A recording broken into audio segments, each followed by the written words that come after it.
Hi there. Today I'm talking about the book The Red Arrows.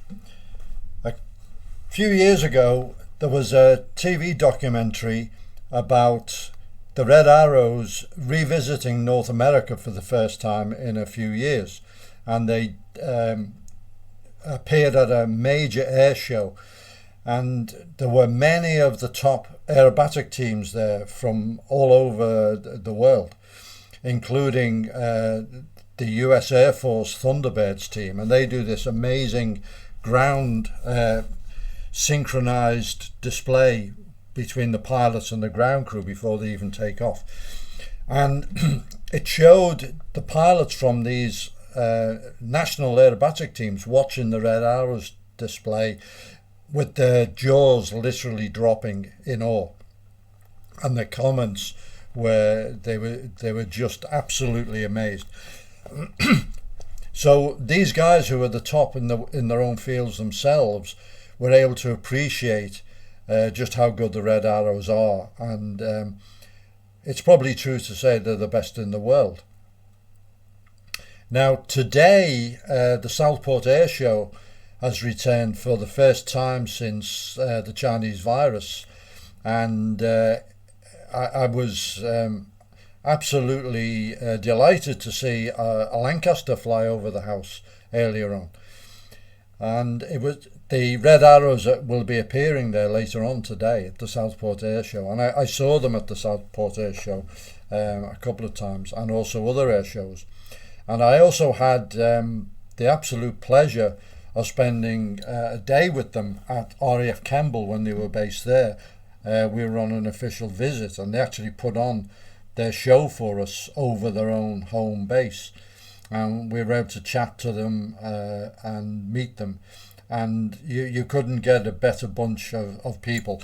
No egos at all, very, very easy to talk to, and one of the stories they told us is actually in this book, and it's I asked them how low they fly, and they said, well, when we're flying like here at Campbell, we know all the obstacles and so on, and we go really low. And they were doing a fly past off the coast of Brighton over the sea, and they're flying about 35 feet off the sea because there's obviously no obstructions there, but there was a yacht with a mast which was 40 foot, and it took the wingtip off one of the aircraft. So, as I mentioned, the other aerobatic teams regard them in absolute awe, and the reasons for this are outlined in this book by David Montenegro, who served in the team as a pilot, left and then came back as Red One, the team leader. So he discusses the selection process. They take guys who are already highly experienced jet fighter pilots, put them through a series of interviews and assessments, bring them down, they meet everyone, and it's whittled down, and they select the guys they need to fill slots in the team for the guys who have left. And then they go into a training program, usually in somewhere warm like Cyprus, and they thrash out the program for the forthcoming season. And it's absolutely rigorous training, and it's a build-up. They start off very, very basically and add layers of difficulty and so on. And then the other elements, so you've got the selection of the human material, you've got the training build-up, and the other is the planning before every show. Everything is planned. They take everything into consideration, the weather and so on. They have dedicated engineers, maintenance staff, which they call the circus. So everything's coordinated, everything works to a rigorously planned timetable. Now, one of the things that I noticed at the Southport show, myself and a friend who were there, the Red Arrows are renowned for their punctuality, and they were scheduled to appear at 1700.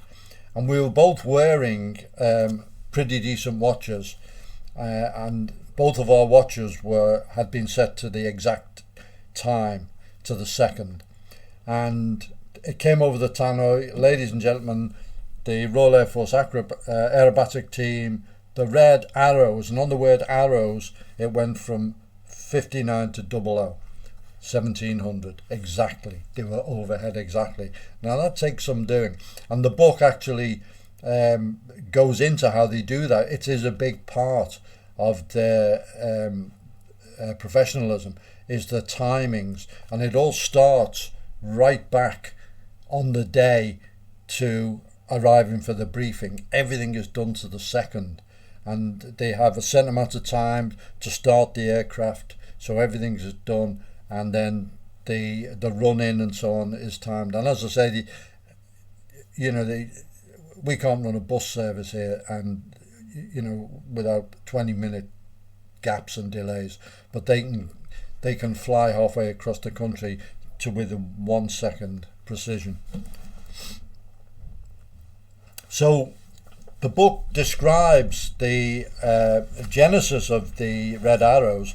Back in the day, there were several aerobatic teams. I remember the Treble One Squadron, who flew Hunters and so on. And then there was a team called the Yellow Jackets and another team called the Red Pelicans. And I think everyone's pretty grateful that they changed from the Pelicans to the Arrows. It's a much better title. And the red became their trademark. The aircraft are painted red, and the pilots wear red flying coveralls. So then various maneuvers were developed. They come up with them. There's input from all members of the team, and even from previous guys, and they come up with ideas how they can either devise new maneuvers or they can modify existing maneuvers to make them more varied and so on, and then they start the build up for that. And the other thing is the formations. They have a block of 5, and then they have a +2, so that makes it 7. They do maneuvers, and then you've got the final 2, which is known as the synchro pair, and they do the famous head-on passes and all that kind of thing, which usually really wows the crowd. It's tremendous, and I think that's the thing that most of the other aerobatic teams really appreciate when they see that, the precision of that, the head-on approaches. One of the interesting things I found in the book, from a more general point of view, was everyone in the team has a number. Red 1's the team leader, the synchro pair are Red 8 and 9, and so on. And when they do a debrief, it's pretty much like they do in Special Forces, where everyone is allowed their input and they can criticize anyone. So it's done objectively. And what they do it by number. So they say, Red 3, you were a bit slow on that roll or whatever. Red 1, your radio calls weren't as clear as they could have been, and that kind of thing. And they do it by the number. And this depersonalizes it. Then afterwards, they go to the mess and it's their first names again. So that's a good idea, I think, to be able to depersonalize a debrief and have constructive criticism from that point of view. Another interesting point, particularly in more modern times, is many of the pilots now have been flying very advanced aircraft like the Typhoon or the F-35, and they have to relearn the much simpler Hawk aircraft, which is a basic jet trainer really, and it doesn't have a lot of the more modern digital and very, very advanced kind of assistance and systems that help fly the aircraft in various configurations. So guys coming from the more advanced squadrons have to Well, everyone has to requalify on the Hawk anyway if they're not currently a Hawk instructor, but particularly so with the guys from the more advanced platforms. So David Montenegro has written a really interesting book. He talks about every single one of the Red Ones and what they brought to the team, how they changed it and so on. Talks about the unfortunate accidents and loss of lives that have happened, which happens in aviation obviously, and the contribution that the Red Arrows make to not just to the RAF but to the image of the UK all over the world. And I've seen it for myself at various air shows. I was down at Farnborough when they were performing and so on, and they really are the crowd favourite. And obviously they stand out in the red livery of the aircraft and so on, and they're unmissable. And if you haven't seen them, there's a pretty full air display program coming up this year because of now everything's been relaxed again, and I would urge you to go and see them because they really are something special.